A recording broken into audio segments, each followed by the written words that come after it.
أعوذ بالله من الشيطان الرجيم بسم الله الرحمن الرحيم وبه نستعين الحمد لله الذي هدانا لهذا وما كنا لنهتدي لولا أن هدانا الله صلى الله عليك يا سيدي ويا مولاي يا رسول الله وعلى أهل بيتك المظلومين صلى الله عليك يا سيدي ويا مولاي وابن مولاي يا أبا عبد الله يا رحمة الله الواسعة ويا باب نجاة الأمة يا غريب يا مظلوم كربلاء ما خاب من تمسك بكم والعمنا من لجأ إليكم سادتي يا ليتنا كنا معكم فنفوز والله فوزا عظيما. صلوات على محمد.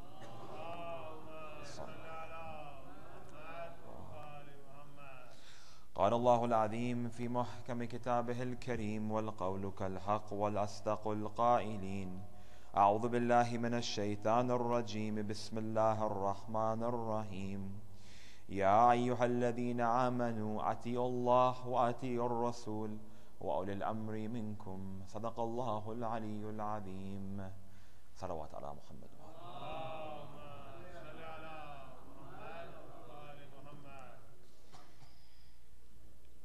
Any great revolutionary or social activist can be traced back to the knowledge which they've derived. For if you go back and if you were to ask or if we were to study the lives of any individual who made a great change in this world, we will always come forth and recognize that they will owe or attribute their knowledge to the reason why they have been successful in the change that they made, either in society or in religion or even in their daily life. And when we go ahead to understanding the priority that the religion of Islam has placed on the role of education and learning, we come forth to seeing many different traditions from the Ahlul Bayt alayhim salatu wassalam. Allahumma sallam. For we will go ahead and we will see many different hadith. We will see one hadith that says, Talabul ilm farida min fara'id Allah. That seeking knowledge is the most obligatory amongst all of the obligatory acts that Allah subhanahu wa ta'ala has prescribed for us. We go ahead and we see another tradition which we've all heard of, that seeking knowledge is wajib likulli muslimin wa muslimat, for every believing man, for every Muslim man, and for every Muslim woman. That seek knowledge even if you have to go to the other side of the world, even if it be in China. We go ahead and we see that a hadith from our Holy Prophet Muhammad sallallahu alayhi wa alayhi, in which he says, Al-nawm al-alim afdal min ibadat al-jahil, that the sleep of an educated person, of a scholar, of someone who sought knowledge, is better than the worship of an ignorant person. We go ahead and we see so many different ahadith about the necessity of seeking knowledge in the religion of Islam. And we see the great and ideal priority that Ahlul Bayt alayhim wassalatu wassalam has prescribed for us in terms of attaining knowledge. And if we go ahead and we see that knowledge is of many different phases, for we go ahead and we go take a look at a high school curriculum today, we see that we have knowledge in science. And within science there's many different branches. There's biology, there's chemistry, there's physics, and so on and so forth. Then you go ahead and you see that you have a branch of knowledge called mathematics. We have statistics, we have calculus and whatever, and algebra. We go ahead and we see social studies. We see that we have history within culture. We go ahead and we see that we need to study geography and so on and so forth. There's a hadith from Imam Sadiq alayhi salatu wassalam. Allahumma sallam. In which he says, Al-ilm ilman, ilm al-abyan wa ilm al-abdan. That knowledge is actually of two types. That there firstly is the knowledge of the body, and the second one is the knowledge of the religion, or the knowledge of the soul.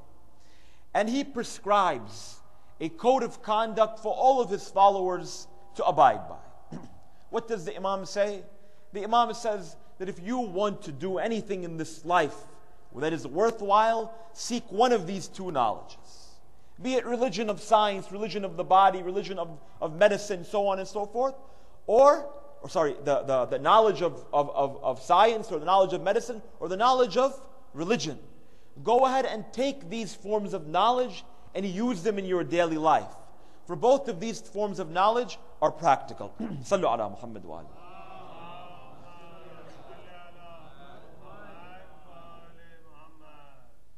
Sallu ala Muhammad wa ali.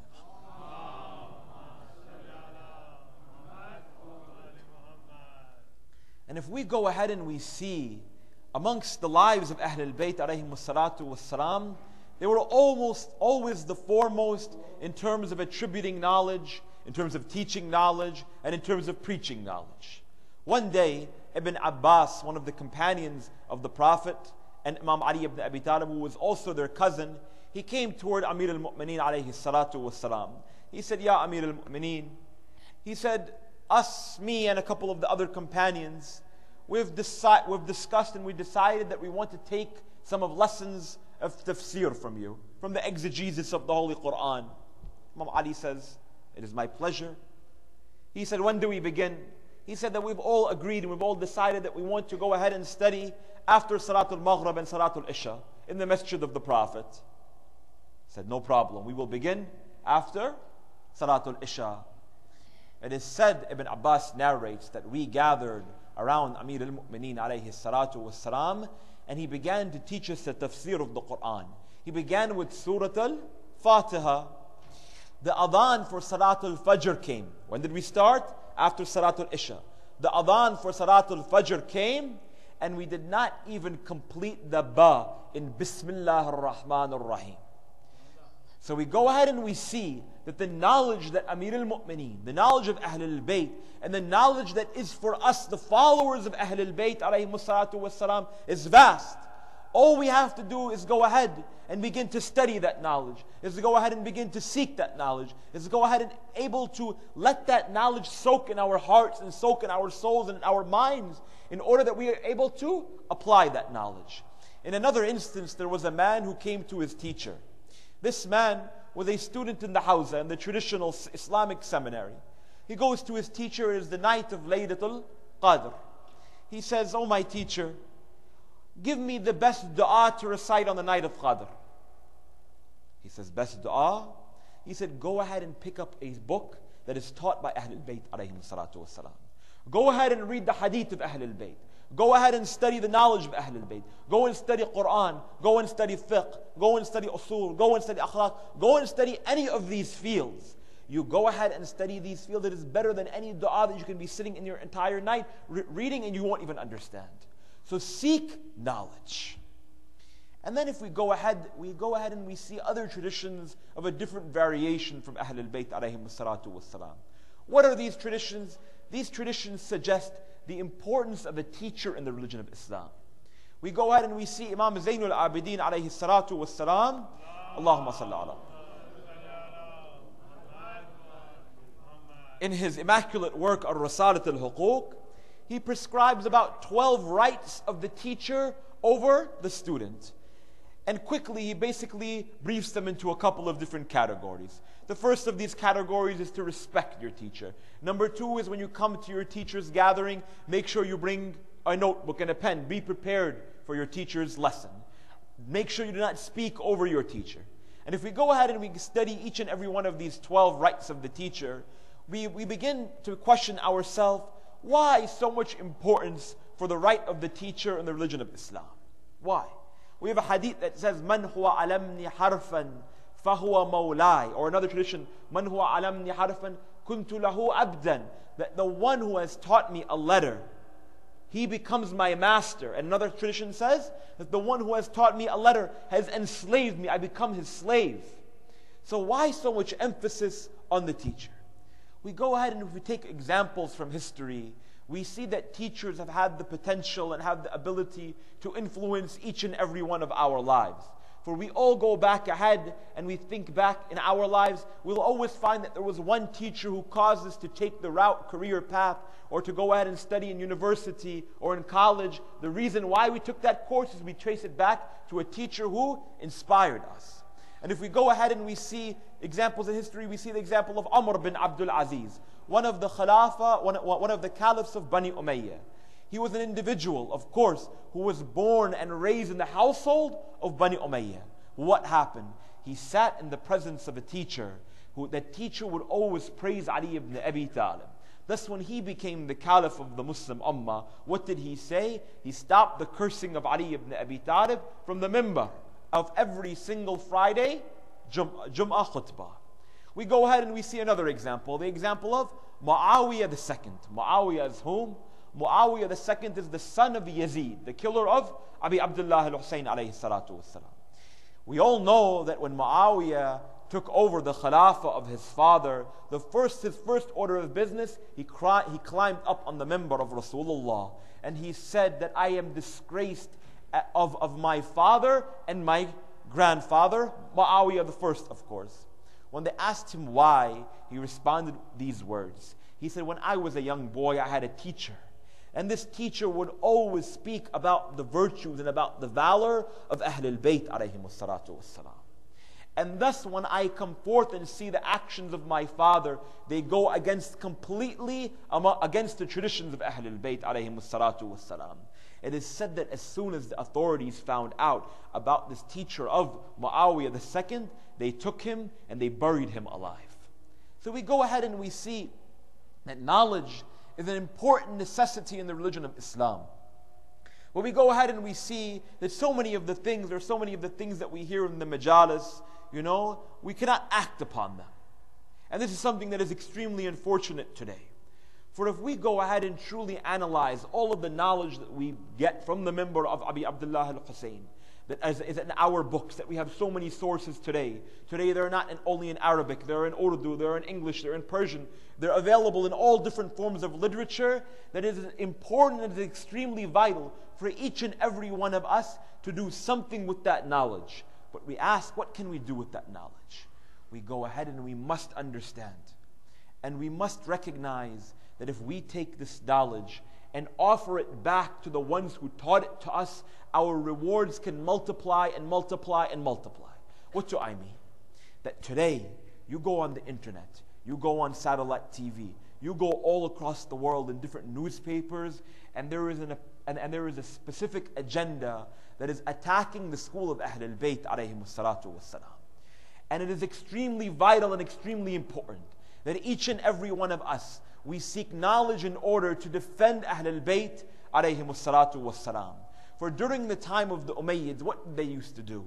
They used to speak such great amount of nonsense about Ali ibn Abi Talib alayhi salatu wassalam, that when Amir al-Mu'mineen was killed, when the news came to Damascus that Ali has been killed, they asked, how was Ali killed? And they said, Ali was killed while he was in Salat. They said, Ali ibn Abi Talib prayed? What are you talking about? Furthermore, there used to be children who, when they were misbehaving, their parents would tell them that if you do not behave, in your dream is going to come Ali ibn Abi Talib, and he is going to give you a nightmare.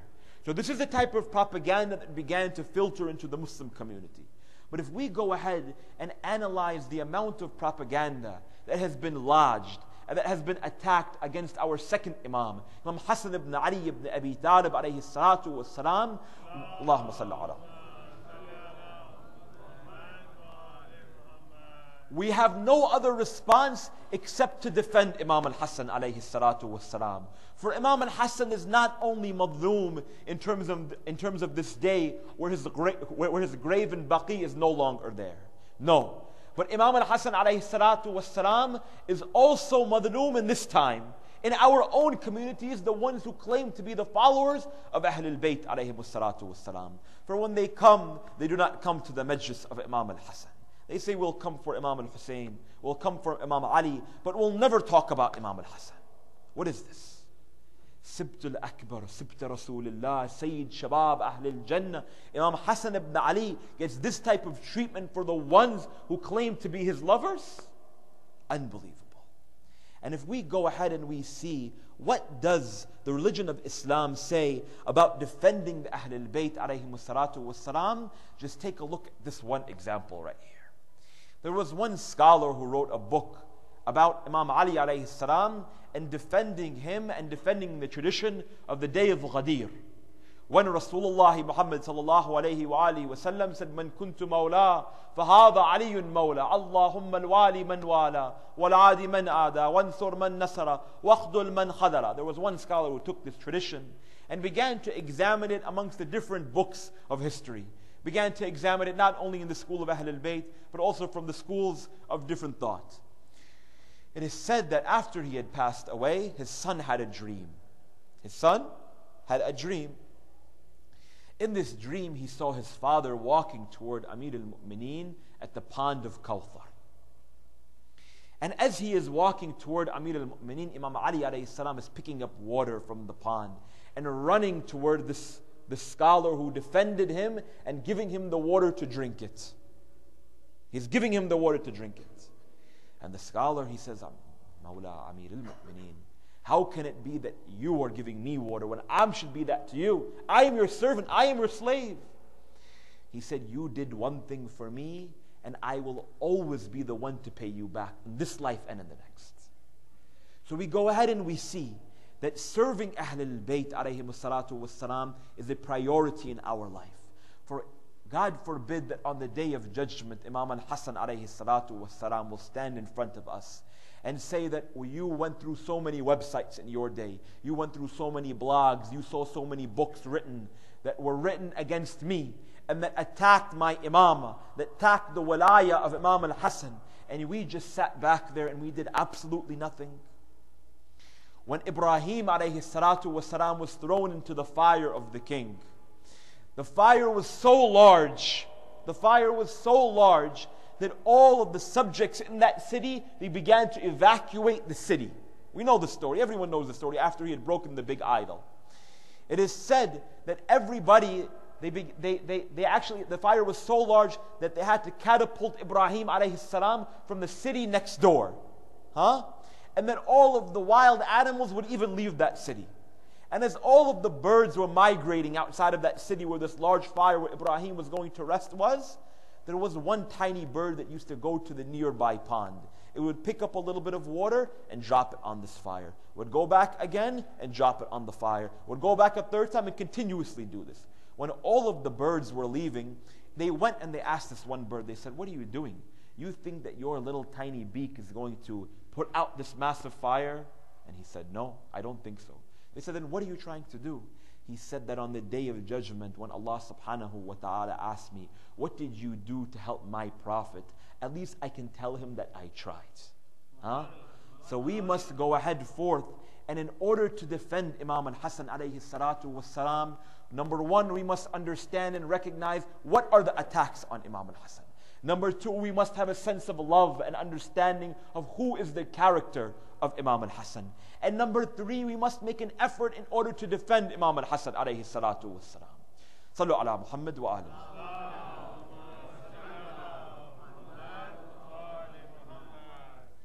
The first thing we must understand is who is Imam al-Hasan alayhi salatu wassalam in terms of the Quran and in terms of the ahadith of Ahlul Bayt alayhi salatu wassalam. We go ahead and we see that Imam al-Hasan alayhi salam is mentioned several times in the Quran. Though not by name, we know of course he is in the verse إِنَّمَا يُرِيدُ اللَّهِ, the verse of Tathir. We know that Imam al-Hasan alayhi salam is in the verse of Mawadda. قُلْ لَا أَسْأَلُكُمْ عَلَيْهِ أَجْرًا إِلَّا الْمَوَدَّةَ فِي الْقُرْبَى. For he is the grandson of the Prophet, and Rasulullah says that I ask you for one thing, and that is if you love my family. And if Hassan is not amongst the immediate family of Rasulullah, then I don't know who is. Really, I don't know who is.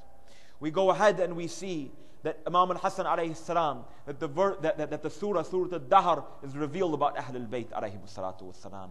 We see that the verse of Mubahala, قُلْ تَعَالَوْ نَدْعُ أَبْنَاءَنَا وَأَبْنَاءَكُمْ وَنِسَاءَنَا وَنِسَاءَكُمْ وَأَنفُسَنَا وَأَنفُسَكُمْ ثُمَّ نَبْتَهِلْ فَنَجْعَلْ لَعْنَةَ اللَّهِ عَلَى الْكَاذِبِينَ أَبْنَاءَنَا وَأَبْنَاءَكُمْ. We all know that he brought Hassan and Hussein. And if you go ahead and if you take a look at all of the ahadith, from all of the other schools, including the school of Bani Umayyah, and if you bring forth what do they say about the event of Ghadir, each and every one of them will say that at least for the sons of Rasulullah, he brought Hassan and Hussein alayhi salatu wassalam. Allahumma salli. We go ahead and we see, what does Rasulullah say about Imam al-Hassan? What does Muhammad sallallahu alayhi wa say? We go ahead and we see, of course, the many famous ahadith narrated in Al-Bukhari and in Al-Muslim and in At-Tirmidhi, and amongst all of the ahadith, Hassani wal Hussein, Sayyid Shabab Ahl al-Jannah, that the Hassan and Hussein are the leaders of the youths of paradise. You go ahead today and you discuss this ahadith with them, what do they say? They say that X and Y, Sayyid Shaykhain Ahl al-Jannah. That this guy and this guy are the leaders of the elders of paradise. Well, if I'm not mistaken, there's a hadith from Rasulullah that says what? That when anyone enters into paradise, they're going to be a youth. So I don't know who this guy and this guy are going to be the leaders of it, because they're certainly not going to be in paradise if they're going to be amongst the elders. So we go ahead and we see this one ahadith. We see another hadith from Rasulullah. Hassan wal Hussein, imaman, qaman aw qa'idan. That Hassan and Hussein are the imams, whether they are standing or whether they are sitting. Whether they stand up for justice or whether they have to sit and keep quiet. They are both absolutely the imams of Ahl al-Bayt alayhim salatu wassalam. We go ahead and we see another ahadith. Inna ahsanul Hasan khuluqul Hasan. A beautiful ahadith, a beautiful tradition. That surely the most beautiful of beautiful attributes is the beauty of the beautiful one Hassan. This is the words of Rasulullah. He says another ahadith, that if intellect and if all of knowledge can be culminated into a human being, it would certainly be in the human being and in the bodily form of Hassan ibn Ali ibn Abi Talib. Yet what do they say about Hassan? Or what did they do to Imam al-Hassan? Unbelievable. When Imam al-Hassan alayhi salatu wassalam was in Medina, they used to go ahead after the death of Amir al-Mu'mineen. He was in sujood, they would pull down the musallab under him. They would pull down the prayer mat and he would fall down to the side. When Imam al-Hassan would walk into the streets, they would go ahead and curse him. And if you go ahead today and see what do they say about Imam al-Hassan, we find that their attacks come from three different fronts. We go ahead and we see that the first one of these fronts is that Imam al-Hassan alayhi salatu wassalam was an enemy of his father Ali ibn Abi Talib. What? That Imam al-Hassan was an Uthmani. What does this mean? Sallu ala Muhammad wa ala Muhammad.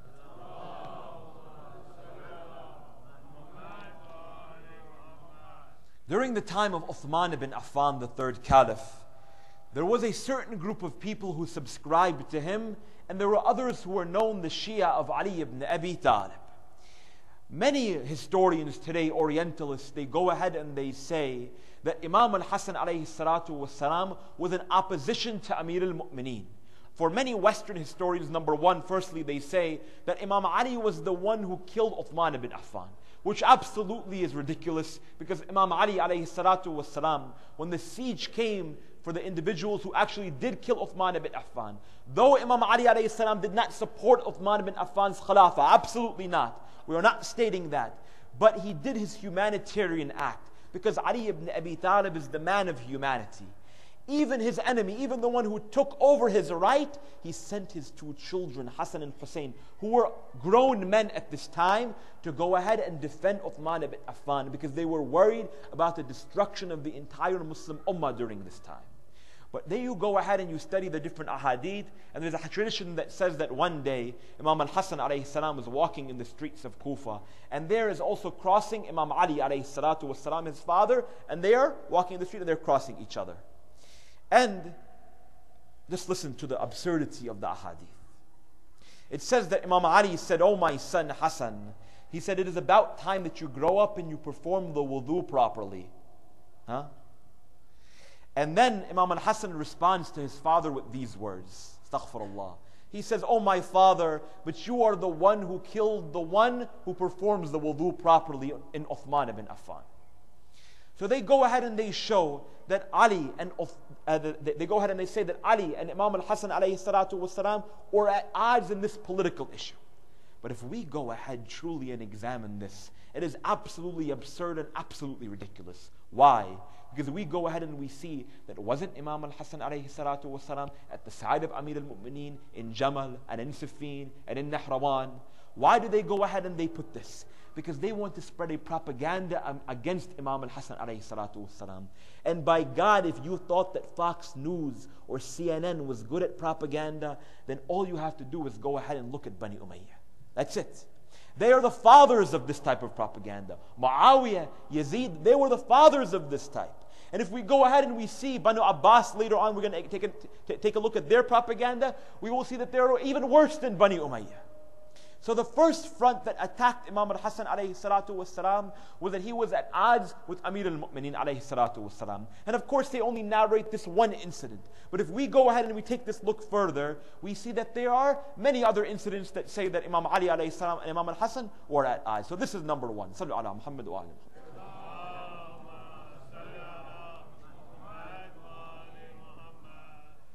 The second attack that is going ahead today against Imam Hassan ibn Ali alayhi salatu wassalam is the notion or the idea that Imam al-Hasan married and he divorced. For if you go ahead today and type in Hassan in Google or in any search engine, you go ahead and you find Hassan ibn Ali, the great divorcer.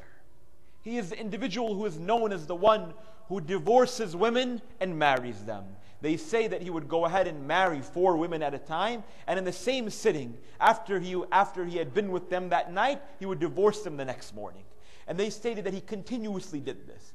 You go ahead and you type in this and you will find that many people, they will go ahead and they will say what? They will say that Imam al-Hasan alayhi salatu wassalam, they will say that he married at minimum, 70 women in his life. And at maximum, more than 300 women in the life of Imam al-Hasan alayhi salatu wassalam. And they state that one day Amir al-Mu'mineen alayhi salatu wassalam, in this again absolutely absurd ahadith, they say that he went and he sat on the mimbar in the city of Kufa. And he said, "O people of Kufa, make sure you do not give my daughters to to my son Hassan." This is what they say. And then all of a sudden, there was a man who stood up in the gathering and he said, "Oh, Abu al-Hasan, oh Imam Ali alayhi salam, there is no way that I am ever going to not give my daughter to Imam al-Hasan if he asks." Why? Because Hassan is the grandson of the Prophet. So what do? On two fronts they praise, on one front they praise Imam Hassan, and the other front they throw him on the floor. Why? Because they have a personal agenda once again against Imam al-Hasan alayhi salatu wassalam. What was this agenda? During the time of Banu Abbas, Al-Mansur al-Dawaniqi. Mansur al-Dawaniqi is whom? Mansur al-Dawaniqi is the one who was responsible for the killing of Imam Ja'far ibn Muhammad al-Sadiq alayhi salatu wassalam. Allahumma salli. They go ahead and Mansur al-Dawaniqi, when he had taken over the Khilafah, he had many different mottos. One of these mottos was Ya li Tharat al-Hussein. We are taking vengeance for the blood that was shed on the day of Ashura of Imam al-Hussein alayhi salatu wasalam. But Abbas had another one. They used to say Lirrida ahl al-Bayt. We are coming into power in order to bring back what? To bring back contentment and happiness into the house of the Ahl al-Bayt alayhimus salatu wassalam. So in order to do this, he tried to get some of the individuals amongst the household of Ahlul Bayt alayhimus salatu wassalam in order to support him. He came to Imam Ja'far al-Sadiq. He came to Imam Muhammad al-Baqir, his father. And they all refused siding with Banu Abbas because they knew the true nature of the Abbasids. But they found one of the individuals from the lineage of Imam al-Hasan alayhi salatu wassalam, who was a contemporary of this time of Imam al-Sadiq. And if this is difficult to follow, please do your best to follow along. They found this man. Eventually they brought him toward the court of Banu Abbas. When this grandson of Imam al-Hasan found out of the true intentions of Banu Abbas, he led a revolt against Mansur al-Dawaniqi and the Abbasids. They killed him, and the Abbasids they threw out every individual who was from the lineage of Imam al-Hassan into Yemen and into North Africa and outside of the Arabian Peninsula, which is why today, if you go ahead and you see that many of the Sadat, they come from the line of Imam al-Hassan alayhi salatu wassalam. This is because Banu Abbas exiled all people who were Hassanis from the region either in Hijaz or either in Baghdad. And after he had exiled them, Mansur al-Dawaniqi had such a great animosity toward Imam al-Hassan alayhi salatu wassalam. Thus he began funneling all of this propaganda, saying that how could you be the followers of Hassan when Hassan used to marry and he used to divorce? And that Hassan was only involved in one thing, and that was in the pleasures of this dunya. That Imam al-Hassan only cares for this world and didn't care for the hereafter. Unbelievable. Unbelievable. And one day, just to show you that Imam al-Hassan was a man of true generosity and a man who was absolutely not on the side of only the pleasures of this dunya, we see that one day Imam al-Hassan alayhi salam is walking in the street of Medina. He sees one slave. He sees a slave who is eating, and in the little bit of food that he has, he takes a little bit of the food, he eats it, and then he throws the rest of the food to one stray dog who is in the area. Imam al-Hassan comes toward him and he loves this act of generosity. This man is poor, he has only a little bit of food, yet he continues to give it to the slave. Yet he continues to give it to the stray dog. So Imam al-Hassan comes to the man and he says, why are you doing this?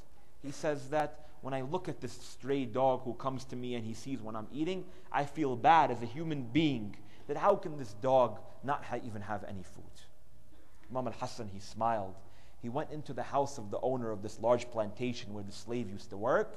He said, how much do you want for this plantation, this entire farm, this house, everything? The man said, give me this much money. He gave him this much money and he says, I also want the slave. He said, take the slave, take the dog, take everything. I don't want anything if you're giving me this much money.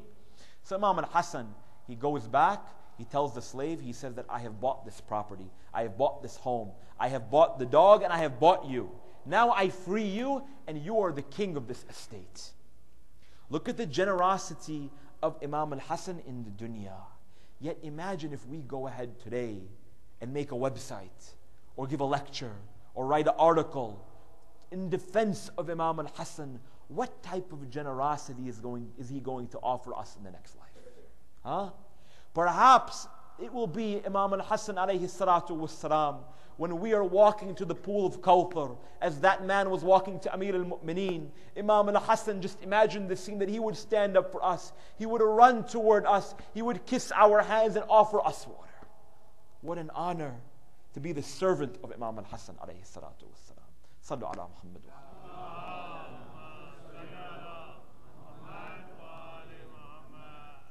So we see that there are many different fronts in terms of attacking Imam al-Hassan alayhi salatu wassalam.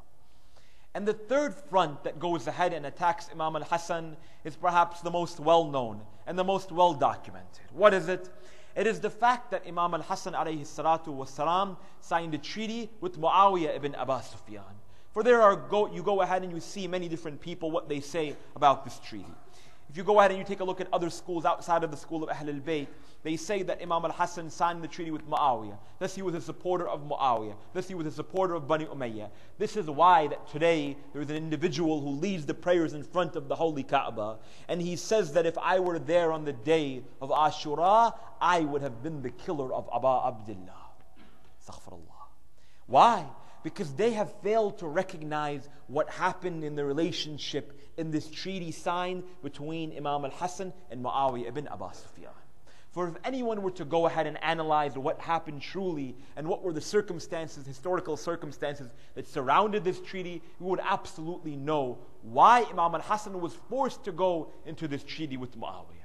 We see that first of all, Imam al-Hassan alayhi salatu wassalam, he had several different types of companions. He had a group of companions who were basically indifferent. They were coming with Imam al-Hassan just for the sake of the pleasures. They said that if we come for Imam al-Hassan, we'll get to travel, we'll get to see a new life, we'll get to see a new world, we'll get to go see a different side of Damascus. And if we win something, we're going to get some gold, we're going to get some wealth, we'll get some swords, so on and so forth. So the first group of people to Imam al-Hassan, they were this type of group of people. The second type were individuals who were his absolute lovers and his absolute supporters of him and supporters of his father, Amir al-Mu'mineen. Who were these individuals? There were individuals like Mitham al-Dammar, who were with Imam al-Hassan in this battle with Muawiyah. There were individuals like Hujr bin Adi, who were on the side of Imam al-Hassan alayhi salatu wasalam. There were an individual like Muslim ibn Awsaja, who of course we know was martyred with Abi Abdullah. There was an individual that we all know, Burair al-Hamdani, who was also killed with Imam al-Hussein alayhi salatu wasalam. And there were several other Kufans who were on the side of Imam al-Hassan alayhi salatu wasalam. So the first group were people who were indifferent. The second group of people were people who were truly loyal to Imam al-Hassan. And then on the other side, and this is truly who was the majority on the side of Imam al-Hassan, were whom? There were individuals who did not like Hassan, did not like Ali, but they were truly enemies of Muawiyah. The reason why many people went forth to fight against Muawiyah was because they truly hated him and they wanted to get the monetary gain of this dunya. Who were these individuals who were on the side of Imam al-Hassan? One of them, you may know his name, Shab'ath ibn Rabi'.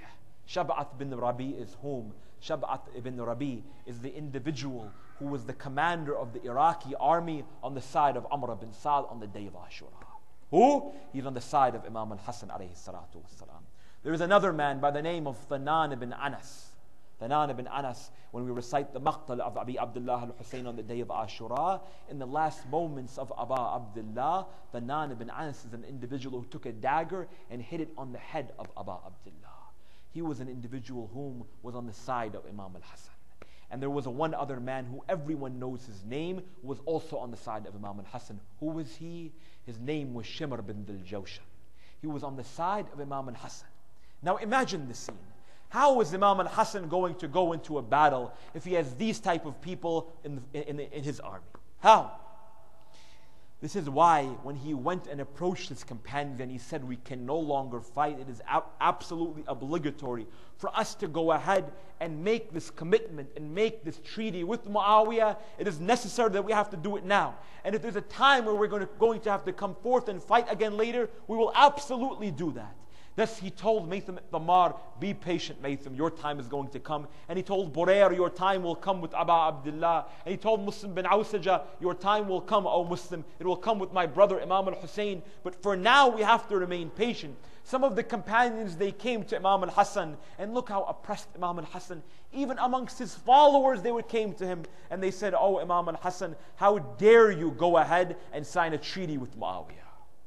We began the lecture with what? The verse from the Holy Quran, Ya ayyuhal ladhina amanu, ati Allah wa ati ar-Rasul, wa ulil amri minkum. That, oh people who believe, oh believers, obey God, obey the Messenger, and obey those who are in authority amongst you. The authority is absolutely the Ahlul Bayt. When Ahlul Bayt says jump, you jump. When Ahlul Bayt says sit, you sit. These individuals were questioning Imam al-Hassan alayhi salatu wassalam and claimed to be amongst his followers. This is the situation of Imam al-Hassan alayhi salatu wassalam.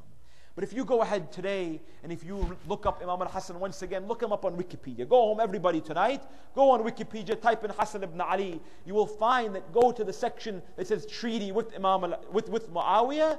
It says a hadith, another absurd hadith that was filtered amongst Bani Umayyah or Bani Abbas that stated what? That said that Imam al-Hassan is back in Medina and a few group of companions, no, a group of his Shia came to visit him. And he asked, and they came forth and they asked him, they said, oh Imam al-Hassan, why did you make the treaty with Muawiyah? And Imam al-Hassan responds to them, what? He says, oh people, he said, I signed the treaty with Muawiyah because he is more deserving of the Khilafah than I. And if he has it, then by God, God is the one who is responsible for giving it to him. And if I was the Caliph, I would take it and put it into the lap of Muawiyah ibn Abu Sufyan. The oppression amongst Imam al-Hassan. Why the animosity to Imam al-Hassan? Because when he came forth to make that treaty with Muawiyah, he set several terms with Muawiyah. And just keep and follow along. The first term that he set with Muawiyah on that day was that, oh Muawiyah, that if we sign this treaty in no particular order I'm going, that the first thing you need to do is rule in accordance with the practices of my grandfather Rasulullah Muhammad sallallahu alayhi wa Could a man like Muawiyah rule according to the principles and according to the practices of Rasulullah? Could he? Muawiyah used to say that I am a liar and have forced all of my people to listen to my lies. And even if they disagree with me, they will still say, yes, Muawiyah, you are right. And then he asked all of the people, he said, does Ali ibn Abi Talib have that? If he has this type of mind control over his people, then he can take over the Khilafah. But he doesn't have it. This is the type of human being that Muawiyah was. One time they approached Muawiyah during the time of the Adhan. Muawiyah began to scream. They asked Muawiyah, why are you screaming? Why are you screaming when they say, Ashhadu anna Muhammadan Rasulullah? Why? He said they forgot the name of the first caliph. They forgot the name of the second caliph. They forgot the name of the third caliph. But the only thing that they know is Muhammad and Ali and Fatima and Hassan and Hussein. And I want to remove these names from the memory of all of the worlds. Could a man like this rule with the principles and the practices of Rasulullah? Absolutely not. We go ahead and we see what is the second term of this treaty. The second term of this treaty is to no longer commit violence amongst humanity. If you're a slave of this dunya, then at the very least, treat human beings well. Give them water, give them food. Do not treat them bad. This is the second thing that Imam al-Hasan. And look at the intellect, look at the mind, look at the strategy of Imam al-Hasan alayhi salatu wassalam. The third thing that Imam al-Hasan agreed on with Muawiyah, and of course Muawiyah could not even follow along with those. The third thing that he agreed with Muawiyah was no longer oppress the followers, the Shia of Ali and Fatima al-Zahra. No longer do that. Could Muawiyah do this? Muawiyah, immediately after this treaty, he appointed Walid ibn Utbah as the governor of Medina. Walid ibn Utbah is an individual who was cursed by Rasulullah at the time of his birth. Yet he appointed him as the governor of the city of Medina. Amazing. The fourth thing that and if we go ahead and we see the type of violence and the type of atrocities that Muawiyah did to the Shia of Ahl al-Bayt, we go ahead and we see the death of Kumail ibn Ziyad, Dua Kumail. We go ahead and we see Qambar, the servant of Amir al-Mu'mineen. We go ahead and we continuously see all of the individuals who were killed at the hand of Muawiyah amongst all of the followers, and we see this. The fourth thing that he said, and that Muawiyah agreed upon, was no longer curse Ali ibn Abi Talib from the mimbar of Rasulullah in every Friday khutbah. For they used to go ahead every single day, and they used to climb on the mimbar of Rasulullah, and they used to say, Alhamdulillah alladhi hadana lihada wa ma kunna linahtadiya lawla an hadana Allah. Alhamdulillah alladhi ja'alana min ummati Muhammad wa la'an Ali ibn Abi Talib. Astaghfirullah. They would go ahead and praise Allah, send their blessings on Muhammad, and then they would curse Ali, and they would curse Fatima, and they would curse Hassan, and they would curse Hussein. This is what they would used to do. It is said that one day there was an individual who stood in the mimbar in Damascus, in Kufa, and he began to, or in one of the cities under the domain of Muawiyah, and he began to curse Ali ibn Abi Talib from the mimbar. Hujr bin Adi, one of the companions of Imam al-Hasan, one of the companions of Ali, one of those, if any of you have been to the ziyarah of Lady Zainab, salamullahi alayha, and inshallah Allah make us all the zawar of Sayyida Zainab, you will go to the ziyarah of Hujr bin Adi. When this individual was cursing Ali ibn Abi Talib, Hujr bin Adi stood up from the back of the gathering. He said, were you not there on the day that we signed the treaty with Muawiyah? He said, yes, I was. He said, one of the conditions was you no longer curse Ali ibn Abi Talib. So may God curse you and may God curse Muawiyah. He wrote a letter back to Muawiyah and said that Hujr bin Adi is causing this type of revolution in our city. He said, go and take him to this city, kill him and kill all of his sons. And look at what happened. And everyone knows the story. Hujr bin Adi goes with his 4 sons. They ask him, they tell him, O Hujr and O children of Hujr bin Adi, begin to dig your own graves. Hujr bin Adi says, if you're going to kill me, then certainly I'm not going to dig my own grave. I'm not going to make this easy for you. You dig them. So all of those Bani Umayyah, they began to dig the graves. Then they asked then they asked Hujr bin Adi, as per the Arab custom, what is your wish? He said, I have a couple of wishes. My first wish is that you kill all of my sons first, from the youngest to the eldest, then you kill me. And my second wish is that you let me pray 2 rakat salat in order before I become a martyr. They begin and they wonder, why would this individual, why would a father want his children to be killed before? They asked him, and he said, because I want all of them to die with the love of Ali ibn Abi Talib. And if they see me being killed first, I am afraid that they will go back and they will say that we no longer want to be of the people of the Shia of Ali, and we will be on the side of Muawiyah. So one by one they began to go and behead the children of Hujr bin Adi. Hujr bin Adi would go and he would whisper into the ear in each and every one of their children, say how much you love Amir al-Mu'mineen. Say how much you love Amir al-Mu'mineen. Sing the praises of Ali ibn Abi Talib. He would go one by one by one by one until it was his turn.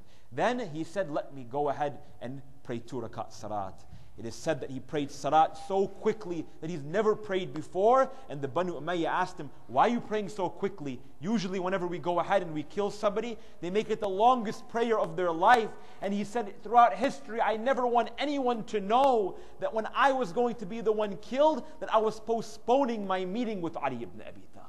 And when they went and they took him by his beard and began to sever his head, he said, Amir al-Mu'mineen wa Imam al-Muttaqeen wa Sayyid al-Wasiyin, Imam al-Masharikh wal Magharib, Asad Allah al-Ghalib, Ghalib kullu Ghalib, Ali ibn Abi Talib. Allahumma salli.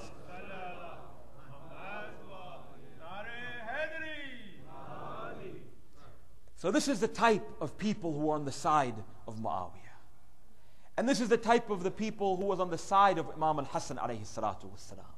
And if we go ahead and we see the fourth and the final, or the fifth and the final treaty that they had determined between Imam al-Hasan alayhi salatu wassalam and Muawiyah, what do you find? You find that Imam al-Hasan told Muawiyah that if you die before me, then I get to take over your khilafah. And if I die before you, then after you die, you must give over the Khilafah to Imam al-Hussein alayhi salatu wassalam. And each and every one of these 5 principles that Imam al-Hasan agreed upon with Muawiyah, we go ahead and what do we find? We find that it's immediately Muawiyah took that paper and he put it on the ground and he put his foot on it. And at that moment, although he went with none of those customs, what did Muawiyah do and what did Imam al-Hasan do? Imam al-Hasan exposed to the entire world who is Bani Umayyah, an individual who supports the enemies of Rasulullah. He's an individual who supports the killing of the followers of Rasulullah. He's an individual who is an opponent of following the practices of Rasulullah.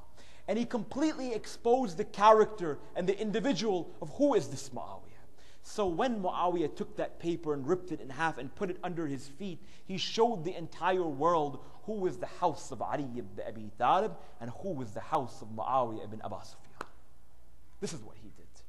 And Imam al-Hasan alayhi salatu wassalam had a great amount of difficulty once he had come back to the city of Medina after this battle. Because everywhere he would go, he would just retire into his home, because whenever he would leave, he would be cursed at. He would be hit. He would be abused every single facet of his life. And as we said, that is absolutely a necessity and necessary for us to go ahead and be at the service of Imam al-Hasan alayhi salatu wassalam at every instance of our life. One day, when Muawiyah ibn Abu Sufyan, he would hand out the public money to all of the subjects in the Muslim Ummah. So, in order to show off his generosity or for whatever.